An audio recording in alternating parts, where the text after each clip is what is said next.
ایک شہر میں جس کا نام ناصرت تھا، ایک کماری کے پاس بھیجا گیا جس کی منگنی داؤد کے گھرانے کے ایک مرد یوسف نام سے ہوئی تھی اور اس کماری کا نام مریم تھا۔ اور فرشتہ نے اس کے پاس اندر آ کر کہا، سلام تجھ کو جس پر فضل ہوا ہے، خداوند تیرے ساتھ ہے۔ وہ اس کلام سے بہت گھبرا گئی اور سوچنے لگی کہ یہ کیسا سلام ہے۔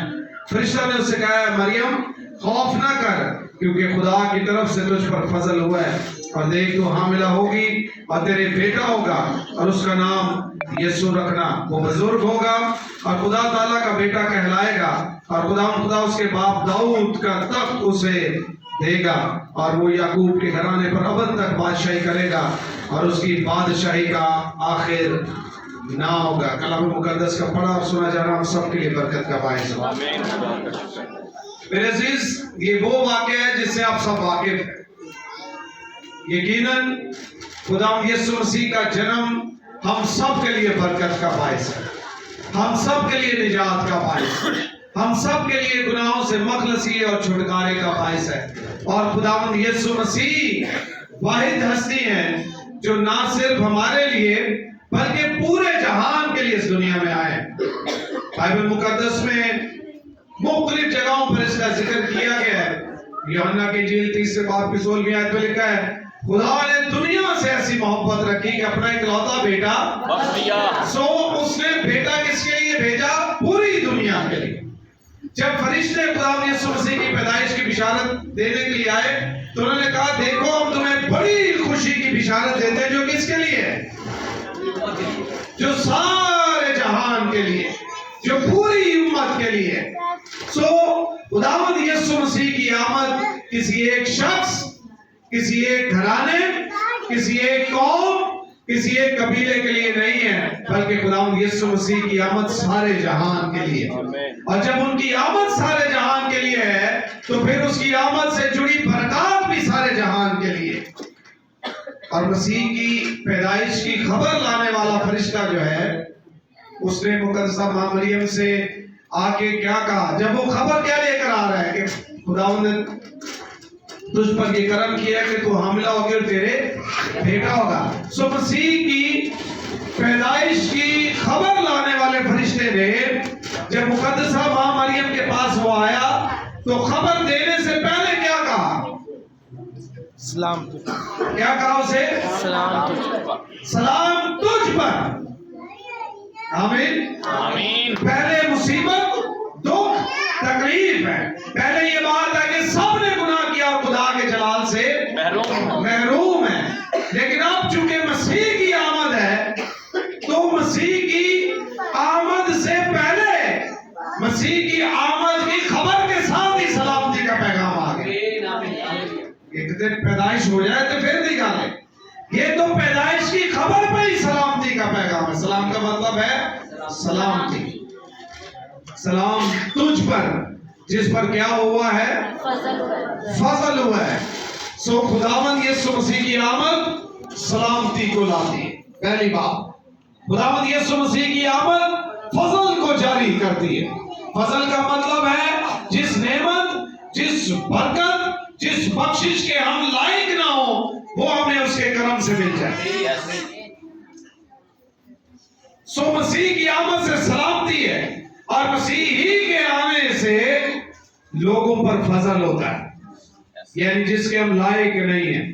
جو برکتیں، جو نعمتیں، جو خوشیاں، جو ساری کی ساری نعمتیں، ہمیشہ کی زندگی، گناہوں سے چھٹکارا، انسان اپنی عقل، اپنی طاقت سے اسے حاصل کر نہیں سکتا۔ سب نے گناہ کیا اور خدا کے جلال سے محروم ہوئے، اور مسیح اس لیے آیا کہ وہ زندگی پائے اور کثرت کی زندگی پائے، اپنی خوبی سے نہیں، تم نے فضل ہی سے نجات پائی۔ یس آمین۔ مسیح کے فضل سے ہم نجات پاتے ہیں۔ جب مسیح آتا ہے تو سلامتی لے کر آتا ہے، جب مسیح آیا تو فضل بھی آیا۔ بائبل مقدس میں لکھا ہے کہ شریعت موسیٰ کے وسیلہ سے آئی، لیکن فضل کس کے وسیلہ سے آیا؟ خداوند یسوع مسیح کے وسیلہ سے۔ ہم فضل کے لیے خدا کے شکر گزار۔ آمین آمین آمین۔ سلام تجھ کو جس پر فضل ہوا ہے، اور آگے خداوند تیرے ساتھ ہے۔ खुदावन तेरे साथ है। मसीह के आने से पहली बरकत क्या है? सलामती जारी हुई। यस। दूसरी बरकत क्या है? हम सब पे फजल हो गया। और तीसरी बरकत क्या है? खुदावन तेरे साथ है। अब खुदा हमारे खिलाफ नहीं है। Yes. जब मसीह आ गया तो खुदा हमारे साथ है। आमीन। तो उसका नाम इमैनुएल रखना, जिसका तर्जुमा क्या है? खुदा। खुदा मेरे साथ सिर्फ नहीं, खुदा सिर्फ तेरे साथ नहीं, बल्कि खुदा हम सब के साथ है। हालेलुया। तो मसीह की आमद सलामती भी सबके लिए लाई है, मसीह की आमद फजल भी सबके लिए लाई है। और मसीह की आमद से ये भी हमें खुशी की खबर मिली कि खुदा हमारे साथ हो गया। अब खुदा हमारे खिलाफ नहीं है। नहीं है। आदम ने जब गुनाह किया तो खुदा बनी नौ इंसान के खिलाफ हो गया, जी। कहा कि तू सजा पाएगा, तू सजा पाएगी। और इंसान फिर गुनाह और मुश्किलों और मुसीबतों में बढ़ता ही गया। पर मसीह जब आया तो खुदा उसके साथ आया। हालेलुया। खुदा सिर्फ उसके साथ ही नहीं आया, बल्कि हम सबके साथ हो गया। इसलिए तो फरिश्तों ने कहा कि आलम बाला पर होशना। होशना, और जमीन पर उन आदमियों से जिनसे वो राजी है सुलह। सो वो सुलह के साथ आया। और जब सुलह हुई तो खुदा साडे नाल शादी ब्याह होंदे ने, शादी ब्याह दा की हुंदा, कदी फुफी रोस गई, कदी ताया रोस गया, कदी चाचा, कदी कोई भी रुस पैंदा है। ते जदों कोई रुसिया होए ना वो नाल भी नहीं खलोंदा, पर जदों सुलह होई है फिर तुहाडे नाल आ जांदा। ते जदों पता किथों लगदा सुलह दा कि बंदा तुहाडे नाल आके खलो जांदा है। ते सुलह दा रब ना सुलह दा पता किवें लगेगा? जदों रब साडे नाल होएगा। आमीन आमीन। सो उसकी आमद से सलामती, उसकी आमद से फजल, उसकी आमद से खुदा हमारे साथ है। तुझ पर फजल हुआ, खुदावन तेरे साथ है। और फिर अगली बात फरिश्ता ने उससे कहा, मरियम खौफ ना कर। अब तूने क्या करना है? खौफ ना कर। यीशु मसीह ने भी कहा तुम्हारा दिल ना घबराए। घबराए। तो हम घबराने की लोड़ सानू नहीं है। कोई नहीं। मौत का क्या होगा, मौत के बाद क्या होगा, कब्र में क्या होगा, जी उठने के बाद क्या होगा, इसका क्या, उस काम का क्या, इससे क्या होगा, किसी बात का खौफ ना करना। मसीह के आने से खौफ खत्म हुआ है। मुकद्दस मरियम से क्या कहा गया? खौफ ना कर, क्योंकि खुदावंद की तरफ से तुझ पर क्या हुआ है? फजल हुआ।